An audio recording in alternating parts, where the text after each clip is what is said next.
முன்கூட்டியே அதிமுக வந்து விருப்ப மனு வந்து பெற செய்கிறாங்க. இதை வந்து திமுக அமைச்சர் ரகுபதி வந்து விமர்சிச்சிருக்காரு. ஆள் இருக்கிறாங்களான்னு பார்க்கறதுக்கு அவங்களுடைய பலம் என்னன்னு தெரிஞ்சுக்கிறது தான் முன்கூட்டியே வந்து. அதாவது இல்லை முன்கூட்டி வாங்கினா இல்லை முன்கூட்டி வாங்கினா பின்கூட்டி வாங்கினா இவருக்கு என்ன வந்து அவ்வளோ இருக்கிற மொத்தத்தில் பார்த்தீங்கன்னா அவங்க ஆமைகளாக இருக்கலாம், நாங்கள் குதிரை வேகத்தில் போகிறோம்.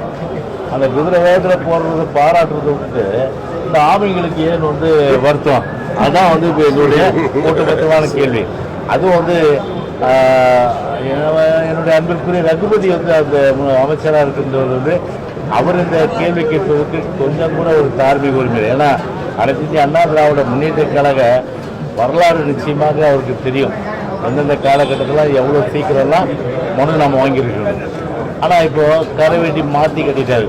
சில பேருக்கு வேட்டி மாற்றி கட்டுறதுல வந்து ரொம்பவும் பார்த்தீங்கன்னா ஒரு சுவாரஸ்யம் இருக்கும். அதில் வந்து முதல் சுவாரஸ்யம் பார்த்தீங்கன்னா நம்முடைய அண்ணன் ரகுபதி நிச்சயமாக நான் இந்த நேரத்தில் சொல்லணும்.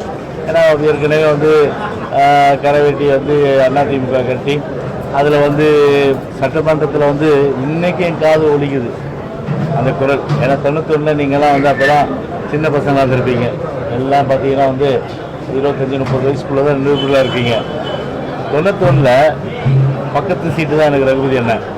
அப்போ வந்து சொல்லுவார், தாயே எங்கள் குலத்தில் ஒரு பெண் குழந்தை பிறந்தால் அந்த பெண் குழந்தைக்கு நான் வந்து தங்களுடைய பெயரைத்தான் சூட்டுவேன் என்று சொல்லி கண்ணப்பனும் அந்த ரகுபதியும் எப்படியெல்லாம் மாற்றி புகழ்ந்தாங்கிறது உலகத்துக்கே தெரியும். ஆனால் ஒரு சரிவு கட்சிக்கு எல்லா கட்சிக்கும் பார்த்தீங்கன்னா வந்து வெற்றி தோல்வி என்பது சகஜம். ஆனால் ஒரு தோல்வி அடைஞ்சதுனால மட்டுமே வந்து உடனே வந்து கட்சி மாறுற அந்த பச்சோந்திகளை வந்து வெற்றி பெறக்கூடியவர்கள், பச்சோந்திகளை கூட வெற்றி பெறக்கூடியவர்கள்லாம் சொன்னால் இவர்கள் தான் சொல்ல. இன்றைக்கி திமுகவில் ஐக்கியமாகி இன்றைக்கி அதன் மூலம் வந்து அதிமுக ரத்தத்தை உறிஞ்சி கொழுத்து அதன் மூலம் வந்து குடிசலாகி அதன் மூலம் வந்து இன்றைக்கு வந்து ஸ்டாலினுக்கு அந்த குடும்பத்துக்கு கப்பம் கட்டுகின்ற அந்த இங்கேருந்து போனவர்கள் எல்லாம் நிறைய பேர் இருக்காங்க. அவங்க தான் இன்றைக்கி ஸ்டாலினை வழி நடத்துகிறாங்க. வேறு யாரும் திமுக வந்து வழி நடத்துகிறாங்க. அங்கே உள்ள திமுகவில் கருணாநிதி காலத்தில் இருந்த சீனியர்ஸுக்கு கூட பொதுவாக பார்த்தீங்கன்னா வருத்தம். நேற்று கட்சியிலேருந்து மாறி வந்தாங்க, இன்றைக்கி வந்து ஸ்டாலின் முக்கியத்துவம் கொடுக்குறாங்கன்னு. இன்றைக்கி ஆளுங்கட்சியாக இருக்கிறதுனால அது வெளிப்படை தன்மை அது வெடிக்காது. ஆனால் நாளைக்கு எதிர்கட்சி ஆகும்போது அது வெடிக்கும், கண்டிப்பாக வெடிக்கும், எரிமலை போல் வெடிக்கும், பிரச்சனைகள் உருவாக்கும். எவ்வளோ ஒரு கேவலம் பாருங்கள். ஒரு வாய் பூசாமல் ஒரு ஸ்டாலினுக்கு பல்லுக்கு தூக்குற, அதை எலியாக இருக்கிற வந்து உதயநிதிக்கு கூட பல்லுக்கு தூக்குறதுனா இதை விட ஒரு கேடுகட்ட ஒரு மானங்கட்ட பணத்துக்காக பதவிக்காக இப்படிப்பட்ட ஒரு பேச்சு வருதுன்னா இதை விட பார்த்தீங்கன்னா ஒரு அவமானம் வேறு உலகத்துலேயே இருக்க முடியாது. நிச்சயமாக சொல்கிறேன், ஒரு கேடுகட்டவர்கள் வந்து இந்த மாதிரி வந்து கட்சி மாறினவர்கள் இங்கேருந்து அங்கே போய் வேட்டி மாற்றின ரகுபதிக்கு எங்கள் இயக்கத்தை பற்றி சொல்வதற்கு எந்த வித இங்கேருந்து ஸ்டார்ட் பண்ணுற எக்ஸ்பிரஸ் கன்னியாகுமரி வரல போய் ஒரு வெற்றி வாக்கை சொல்லும் என்பதுதான் ஒவ்வொரு அதிமுக தொண்டருடைய கடமையும் கூட. திமுக இளைஞரணி கூட்டத்தில் பேசும்போது உதயநிதி சொல்றாரு, இன்ஜினே இல்லாத வண்டி அதிமுக, அவங்க கட்சி இன்ஜினே இல்லாத வண்டி அதிமுக, அவங்க முதல்ல கட்சியை காப்பாற்ற வேண்டும். இப்பெல்லாம் வந்து டெக்னாலஜி அட்வான்ஸ் ஆயிடுச்சு. அவர் என்ன அந்த காலத்துலேயும் வந்து பார்த்தீங்கன்னா அந்த காலத்தில் அந்த நீராவி இன்ஜினு, அதே போல் இந்த மாதிரி இந்த இன்ஜின், இப்போ புல்லட் ட்ரெயினுங்கிறது இன்ஜினு அது எலக்ட்ரிக்கல் தான் ஓடுது. ஓட்டம்லாம் ஆட்டோமேட்டிக்காக ஓடின்னு இருக்கோம். இவர் இன்னும் பார்த்தா கூட்ஸ் ட்ரெயினாக இருக்காரு. இவருக்கு வந்து ஒரு அப் டு டேட்டாக இல்லைன்றது தான் வந்து ஒரு உதயநிதிக்கு வந்து பார்த்தீங்கன்னா அந்த நேரத்தில் சொல்கிறேன். ஒரு ஸ்டாலினுடைய மகன் சொல்கிறேன், ஒரு துணை மகன் சொல்கிறேன். ஒரு இன்னைக்கு எந்த லெவலுக்கு இன்றைக்கி வந்து டெக்னாலஜி இன்றைக்கி அட்வான்ஸ் ஆகி இன்றைக்கி பார்த்தீங்கன்னா என்ன நீராவி இன்ஜினா இது, இல்லை வந்து பார்த்தீங்கன்னா அது கரியில் ஓடுற இன்ஜினா இது. இன்றைக்கி எல்லாம் புல்லட் ட்ரெயின் இன்றைக்கி இன்ஜினே வந்து இன்றைக்கி சுருங்கிச்சு. இன்றைக்கி அந்த அளவுக்கு ஃபாஸ்ட்டாக போகிற ஒரு இயக்கத்தை பார்த்து இன்றைக்கி அப்டேட் இல்லாத உதயநிதி சொல்கிறது உண்மையில் அவரே அவர் வந்து ஒரு கேவலப்படுத்துகிற ஒரு விஷயமா தான் நிச்சயமாக பார்க்க முடியும்.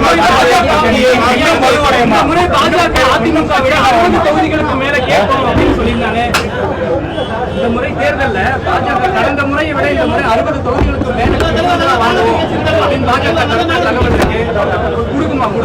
அதாவது ஒரு விஷயம் தெரிஞ்சுக்கணும், எல்லாமே கட்சி தான் முடிவு செய்யும், நான் முடிவு செய்கிற விஷயம் கிடையாது.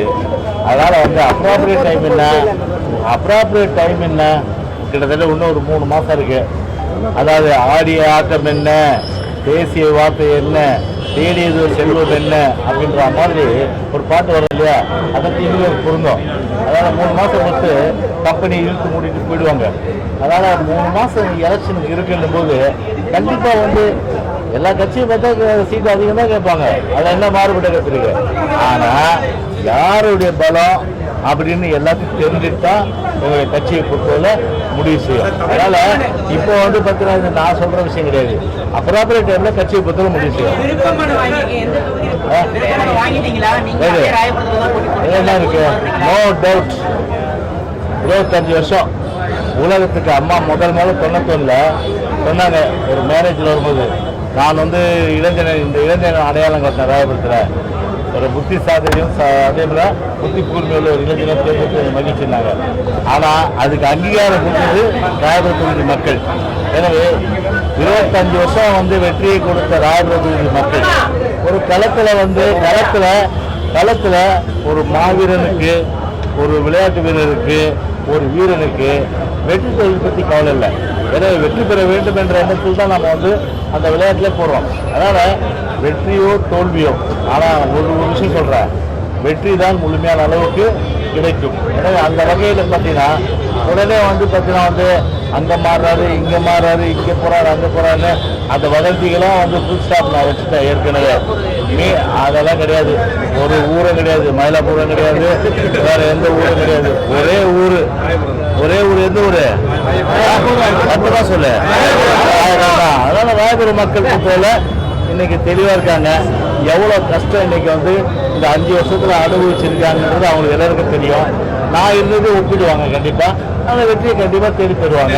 அதில் ராயபுரம் தொகுதி மக்களை விட்டு எந்த காலத்தையும் விலகி போக மாட்டேன். அதனால் ராயபுரம் தான் வாழ்நாள் முழுவதும் பொதுவாக கட்சி கட்டளை பட்சத்தில் சார் ஸ்டாலினை காலாநித்தது ஸ்டாலின்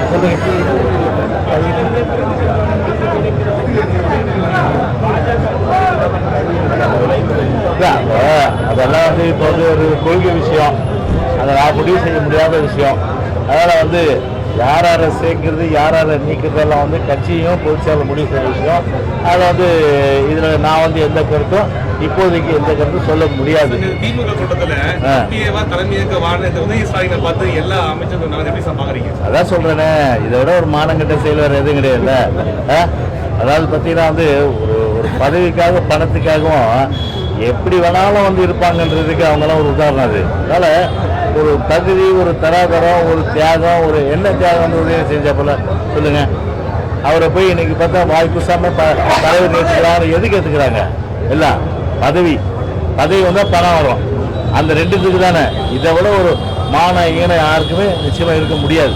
இதெல்லாம் சொல்கிறேன், ஒரு கொள்கை அடிப்படையில் உண்மையிலேயே வந்து பார்த்தீங்கன்னா மனசாட்சியோட இன்னைக்கு அவங்க வந்து சிந்திச்சாங்கன்னா கண்டிப்பாக வந்து எந்த மூத்த தலைவரும் அதே போல் வந்து மற்றவரும் சரி உதயநிதி ஸ்டாலின் எந்த காலத்தையும் ஏற்றுக்க மாட்டாங்க. ஆனால் ஏற்றுக்கிறாங்கன்னா மானங்கத்தில் தான் ஏற்றுப்பாங்க. போகலாம்.